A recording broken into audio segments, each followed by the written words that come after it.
Yes, good evening. Good evening, Joe. Good evening. Thank you for joining me on Straight Talk with Bennett.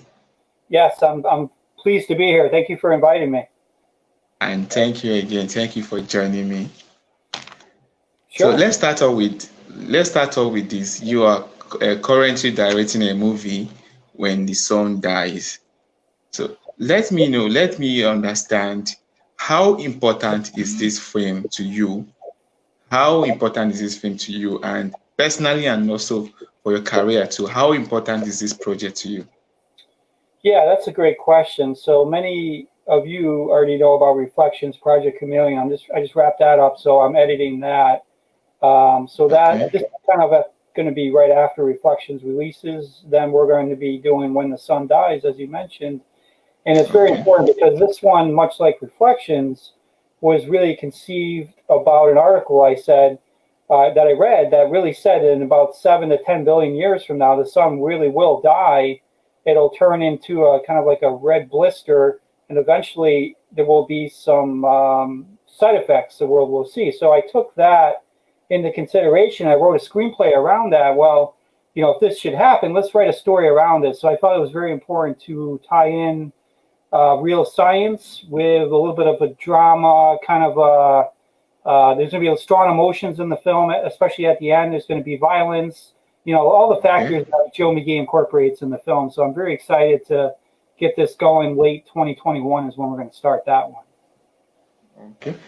As a director of if I think you've worked on a number of films, if I'm correct, about three, four now at the moment.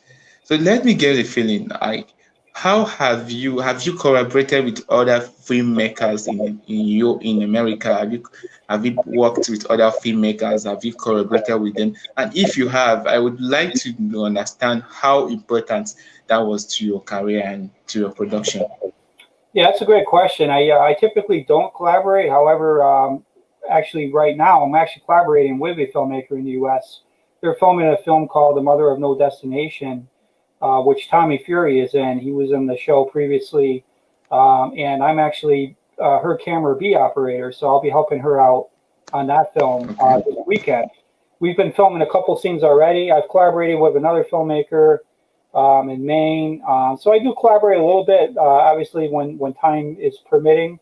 Definitely got a lot of huge projects underway right now, but I think collaboration is very important to help not just other filmmakers, but to collaborate on the ideas. And there are some talks about collaborating on, one big film together. So we may do something that like that down the road. Okay. I understand, or it's my impression that most of your film deals on important subjects like politics, and all that. For an example, when the White House is fake, your Hmm. short film, The White House is fake, and you were able to balance the narrative, you were able to make it not too sound political. I would want to understand how were you able to come to that? We're able to balance the tone of the film, You know not that making it look too politically offensive. that's a great question. A lot of people, I'm going to tell you something you probably don't even know about me. A lot of people don't know either. Is I'm very neutral when it comes to politics, and there's a reason for that. Is actually a lot of people don't know this about me. I am not even a registered voter. I've never voted once in my life. I was around politics. Wow.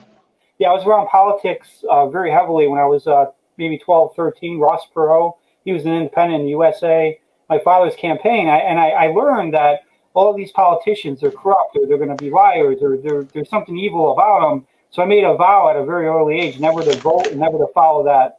And then Okay. I actually wrote a political thriller, no less, which is very ironic, being the fact that I really don't have political ties. So I think that's kind of what helped me balance that is just because I'm neutral to begin with. I don't have any political ties, so I think it really translated really well for me to do that very naturally. That that is really interesting. Now let's talk about acting. You're also an actor. What does it mean to be an actor to you? What does it mean to be an actor? Yeah, I mean, I think that's much different. I always liked and enjoyed to kind of, really portray emotions or portray other people's thoughts. Okay. Writing, directing, producing, that's kind of my my forefront, but I do as well do a little bit of acting on the side. So I think it's much different. It's a different side of me. I like doing it, and yeah, I'm just excited to help out and do that as well. But my real passion is really writing, and then second passion would be, making the film, directing the film, seeing my vision come to life. I think that's really what the magic is for me. Yeah, we come to the writing part. Let's talk more on acting. What are the qualities of a good actor for you? In your own definition, what are the qualities of a good actor? Yeah, I think that's a good question. I think that a lot of people are they may be too imitating others, right? They need to find their own originality. Like they can do whatever they're going to do, but make it original to them. Don't try to copy someone to a point where it's recognizable. You got to really like if you're doing a table read or reading a screenplay and you get into the character, develop that character around what you're reading, not just oh, hey, this particular character, he's kind of seems like he's Joker from Batman or something, very evil, demonic, and then you start imitating him. Well, no, don't do that. Make it original to what you're reading, what the setting is. Really make it your own. I Okay. think sometimes people forget that, but I've seen a lot of people do that very, very well. Is get into the character, develop it, own it, and be original. I think that's really what separates people. Is oh yeah, you could see they're really engrossed in the film, their eye emotion, or just the way they deliver a line or pause or whatever it could be. But I think that originality needs to be there. Okay. Okay. Now, what could you say has been your best work as a writer? As a writer, what could you say has been your best work?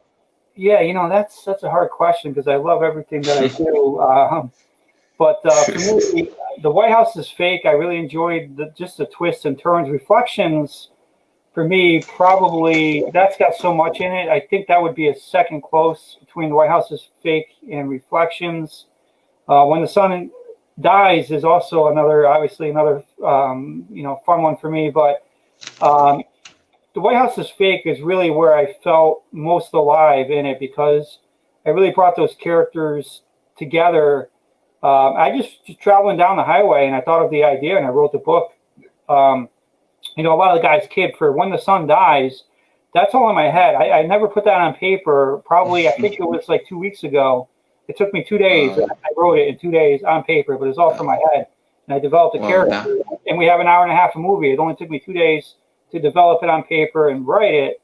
And that's kind of That's how what my style is. Is a lot of people do books backwards. For example, like when I write, like the White House is fake. A lot of people what they'll do is they'll start doing the writing, which character does what, the development of the character. See, I do it backwards. Is when I have the idea, I immediately do the cover art, the book cover art, because I do that because number one, not many do that. Number two, I'm original. Number three, I promote it, right? So when that cover, because all the idea is up here already, so I get the cover out done first. I zip it out, promote it. Hey, this is coming. This is coming. Then I write the book. Now you could tell me, and you probably know a lot of writers. I think you might write yourself. A lot of people don't do it that way, but it works yeah. well for me. Yeah. That's how I do it. And then I kind of Oh, get the book done. So my book cover work, back cover, and front cover, I do that immediately first. Then the writing, and then I finalize it, editing, and all that. So a lot of people don't do it that way. yeah, that is interesting. So let's Yeah, go back to filmmaking. Let's go yeah, back to yeah. filmmaking. How have you been able to you said you've doing this for a while, I guess 4 5 years now. You've been filming and more interesting, I get to find out recently, you also do editing too. You film, you edit, and like you are all around in filmmaking. Are there things you would say has continued to inspire you to be doing the films you've been doing? What are the things you could say has continued to inspire you to keep on doing what you've been doing? Yeah, that's a great question. I think for me is I'm a really huge movie buff. Like, I own, probably thousands of DVDs. I've seen it all. I've seen what Hollywood is doing here in the U.S. And for me, I don't like it. It's a bad taste in my mouth. What they do, and I don't know if it's the same in where you are in Africa, but too many remakes, right? Okay, or spin-offs, right? Like Jumanji, for example, with Robin Hmm. Williams, right? So now many years later, they're doing like a spin-off to it. It's not about a table game. It's about a video game that turns. There's no originality. It's really lost right now. And by me telling my stories, I think my stories are very original. You're not going to find anything like that out there right now. When the sun dies, end of the world, drama together, bike game. Nobody's doing that. Reflections, Russians, doing experiments on people. Again, very original. Nobody's doing that. And then I even do historic fiction, like Letters for Annie. I'm taking a real story, tying a little bit of fiction on there, and kind of making a film version of it. So I think that's what really inspires me to go further is that I want to show people that, yeah, we're not Warner Brothers, we're not, nationally out there yet, but we can write good stories and we could entertain people just as good, if not better, than Hollywood. And I think that's what really keeps me pushing forward is to show people that, hey, we're here. Even us guys can give you a good laugh or a good action movie or good suspense, and that's what keeps me going. Okay, now this question is really very personal to me because I am from Nigeria. Yeah. And in Nigeria, we have our own film industry, which is called the Nollywood.